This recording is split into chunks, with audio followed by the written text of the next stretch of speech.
Brought to you by Palvi Agrico. पालवी ॲग्रिको, भारताचा पहिला AI तंत्रज्ञानावर आधारित B2B आणि B2C ई-कॉमर्स प्लॅटफॉर्म. शेतीसाठी जे काही लागणार थेट तुमच्या बांधावर पोहोचणार, मोबाईलच्या एका क्लिकवर. रात्रीची मीटिंग झाल्या, त्याच्यामध्ये काही आमदार होते.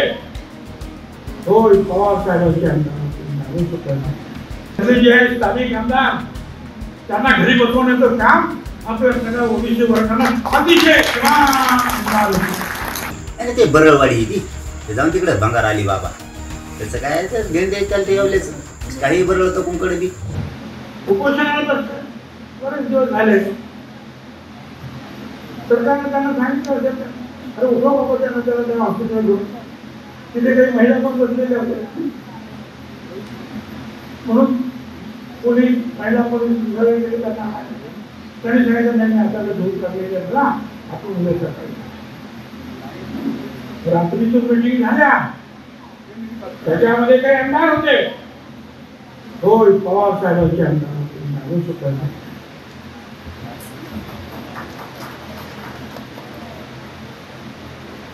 त्यांच्यातले एक जे आहे ते काय महाराज म्हणून काय म्हणतात ना,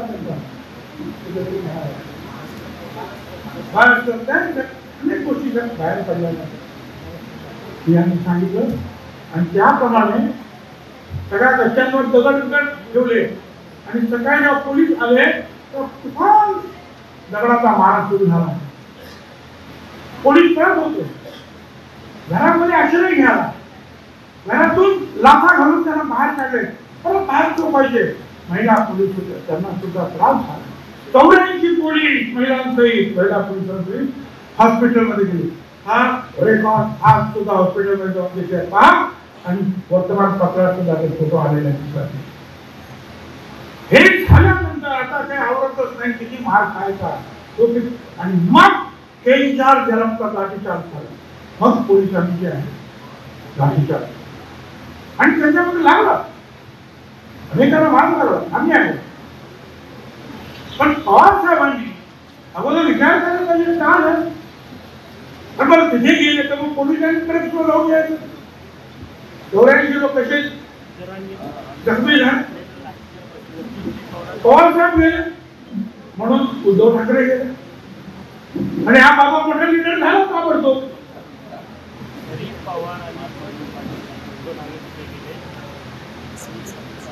आणि मग निवडणुकीसाठी सुद्धा जे आहे त्यातली जी मंडळी जी आहेत ना त्याच्यातून पाया पडायची.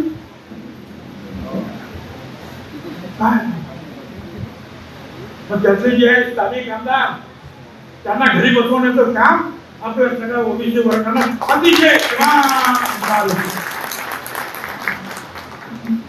अनेक वर्ष ते निवडून येत होते. अनेक वेळा मीच जायचो त्यांना आणि ते बरळवाडी ती ते जाऊन तिकडे भंगार आली बाबा. त्याचं काय घेऊन द्यायचं ठेवलेच काही बरळ होतं कुंकडे बी. त्याच्यावर ध्यान द्यायचं नाही, त्यातला डोकं लावायचं नाही. ते आता वायाला गेलेले थोड्या दिवसात बघा तुम्ही लांब लांब हाती शेण देणार आहे जनावरांचे. त्याला ते कामातून गेलं. ते ना ओबीसीचं आहे ना मराठ्याचं आहे ना कुणाचं आहे. ते फक्त स्वस्वार्थीय राजकीय स्वार्थासाठी ते काय पण करतं. विषय सोडून द्या, त्याच्याकडे लक्ष द्यायची गरज नाही. आपलं पुढं काय करायचं हे आपण लक्षात ठेवायचं. विरोधी पक्षातले नेते असोत, आमदार असोत, खासदार असोत किंवा सत्ताधाऱ्यातले आमदार खासदार मंत्री असोत, जो आपल्या बाजूनं बोलतो त्याच्या बाजूनं मराठ्यांनी ठाम राहायचं. जो आपल्यासाठी काम करतो त्याच्या पाठीशी उभा राहणं आपली जबाबदारी. ही आपण पार पाडायची. त्यांना उघडं पडू द्यायचं नाही. हे आपण काम करायचं. सगळं बरोबर होईल, व्यवस्थित होणार आणि आपण ते करून घेऊ. टेन्शन ताण घ्यायचा नाही, गोंधळून जायचं नाही. संयमानं सगळं करायचं. सगळे पश्चिम महाराष्ट्र मराठवाडा सगळं व्यवस्थित होईल. आरक्षणात जाईल. नाही गेलं तर सरकारला अडवायची ताकद आपल्यात आहे. त्यामुळे टेन्शन घ्यायचं नाही.